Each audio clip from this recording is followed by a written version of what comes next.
La vérité va sortir 3 jours après la tentative d'élimination physique de M. Trump, le rival, l'ennemi number one, du vieux qui ne sait plus quoi faire, le vieux Biden.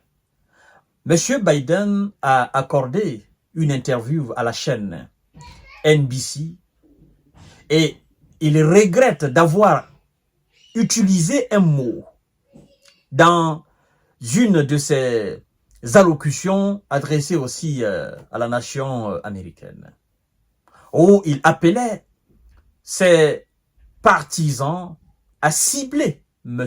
Trump. Biden regrette très fort d'avoir utilisé ce mot. Et cette forme de regretter ce que lui-même a dit est une forme pour nous d'excuse. Et comme l'on aime dire souvent que qui s'excuse s'accuse, ça veut dire tout simplement que c'est lui la cause de la tentative d'élimination de M. Trump. Ce sont les conséquences d'avoir un chef d'État qui n'est pas à la hauteur de la charge qui lui était confiée. Ce sont les conséquences d'avoir un chef d'État à la tête d'un immense pays, aussi comme les Ouïsa, qui ne peut plus se maîtriser, qui n'a plus toutes ses facultés humaines et qui n'a plus, n'est-ce pas, toute sa force cognitive afin de mener à bien cette mission. Mesdames et messieurs et mesdemoiselles, M. Biden regrette d'avoir appelé à cibler M. Trump. Il reconnaît, c'était une erreur monumentale de ma part. 3 jours après la tentative d'élimination de M. Trump, M. Biden a reconnu sa maladresse en appelant ses soutiens à cibler l'homme d'affaires lors d'un récent meeting. Ça va se savoir. Mesdames et messieurs et mesdemoiselles, on nous apprend. Monsieur Biden, vous savez, je l'ai dit et je vais le réitérer. Les Ouïsa doivent faire tout possible pour enlever ce monsieur à la tête de ce pays. Parce que de maladresse à maladresse, s'adressant à un peuple qui est en quelque sorte malade, s'adressant à des individus qui comprennent les déclarations au premier degré, parce que si ce jeune homme de 20 ans, Mathieu, s'il a compris, n'est-ce pas, cette phrase de Biden a ciblé M. Trump, si lui il a compris ça au premier degré, et qu'il a décidé tout seul d'exécuter Trump, parce que M.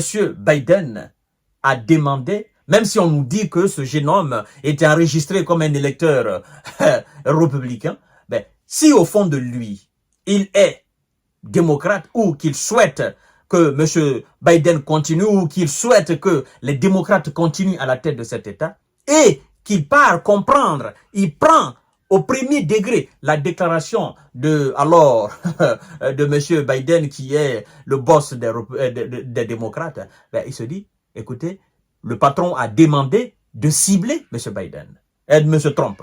Le patron a demandé de cibler M. Trump. Et si personne ne le fait, moi je vais prendre mon courage à bras le corps et je vais exécuter ce que le patron a demandé. Vous vous adressez à une jeunesse, à 50% consommateurs de stupéfiants, à une jeunesse, 50% dépendante, n'est-ce pas, des drogues dures. Des gens, quand ils les consomment, ils ne sont plus eux-mêmes. Ils sont dans un second, dans un état second. Si des enfants pareils commettent des actes parce qu'ils obéissent aux ordres du patron, ben, la faute c'est au patron. Parce que vous devez connaître la mentalité de votre jeunesse. En plus de ça, des jeunes qui ont sur leurs mains des armes de tout type. Je vous ai dit la fois dernière, il suffit juste d'avoir une pièce d'identité et quelques documents pour acheter une arme dans une boutique aux États-Unis. Il y a des familles qui ont plus de 10 armes. Il y en a même qui sont des collectionneurs. Des jeunes qui ont plus de 2, 3, 4. Il y en a même qui ont des armes de guerre. Et quand vous devez vous adresser à ce peuple-là, il faut mesurer les mots. Chaque mot doit être synthétisé, débarrassé de tout ce qui peut être négatif, de tout ce qui peut avoir des inconvénients. Quand on est chef d'État d'une telle puissance, on doit savoir s'exprimer. Il y a plus d'armes aux États-Unis qu'il y en a dans toute l'Europe, si je puis me permettre. Il y a plus d'armes aux États-Unis qu'il y en a dans toute l'Europe. Oui, on parle quand même de 50 et quelques États. Et l'Europe occidentale, il n'y en a que 27. Et dans les familles américaines, il y en a combien de millions? Dans les familles, c'est pas possible. Vous suivez souvent des émissions comme moi. Des gens dans leur cave, dans leur garage, dans leur salon, dans leur chambre, qui ont des armes suspendues partout au mur. Et ils sont fiers de ça.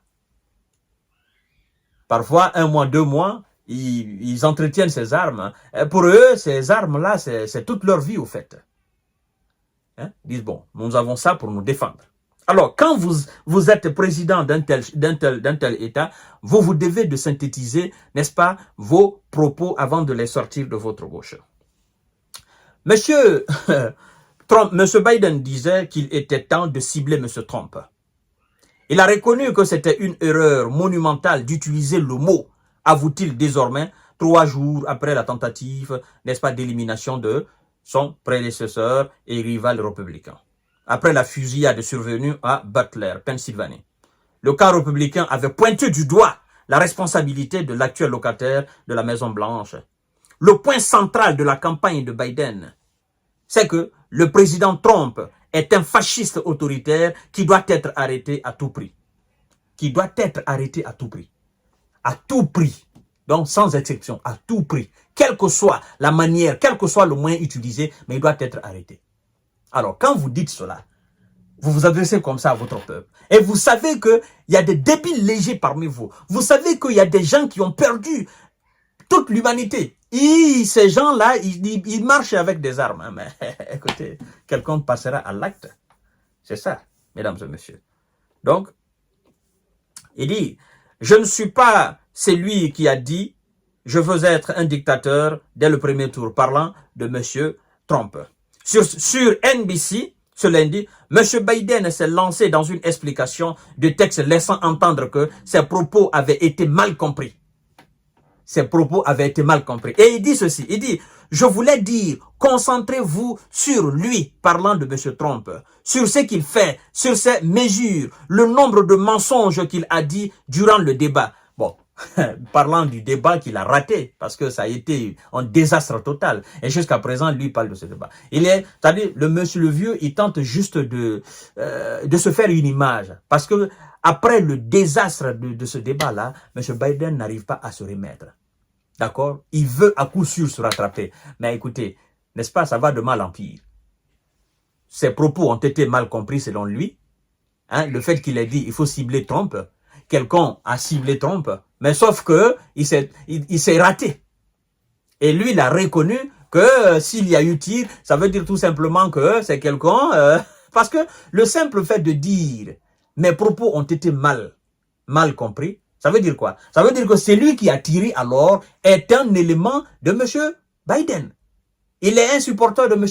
Biden. Parce que si ce dernier était véritablement un électeur républicain, pourquoi M. Biden va regretter ses propos? Il se dira, ben écoutez, on ne sait pas. Moi, j'ai dit, il faut cibler M. Trump. Ben, lui, c'est un républicain, c'est un électeur républicain.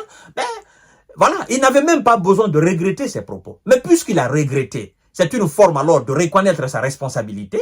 Ben, quelque part, ça veut dire qu'il est lié au jeune homme qui a fait ce tir. Parce qu'il a ciblé M. Trump. Hein? Heureusement, M. Trump, c'est son oreille seulement qui a été quelque part percée, effleurée.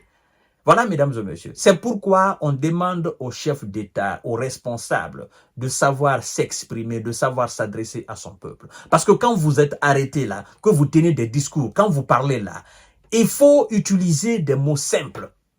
Il faut être vraiment assisté par le Saint-Esprit. Parce que il y a des choses souvent que vous dites quand vous êtes à la télé, vous tenez des discours. Il y a des fanatiques qui sont tapis dans l'ombre, qui sont prêts à exécuter à la lettre ce que vous demandez. Même si vous faites souvent des métaphores ou bien vous parlez en parabole, il y a des gens qui ne comprennent pas comme ça. Oh non, le patron a dit qu'il faut faire ça. Bon, eux, ils vont passer à l'acte. Ils s'en foutent maintenant de ce qui va advenir comme conséquence. Voilà. Donc, je pense que M. Biden, de mal en pire, il est en train de donner le pouvoir à M. Trump, n'est-ce pas, sur un plateau de télé. Et nous allons voir ce qui va se passer le mois de novembre. En tout cas, les Américains maintenant ont le choix entre Biden et M. Trump, pour l'avenir de l'Amérique, et en quelque sorte même pour l'avenir, n'est-ce pas, de la politique internationale. Parce que c'est les États-Unis quand même. Voilà. À tout à l'heure pour notre série d'informations de décortiquage. Merci.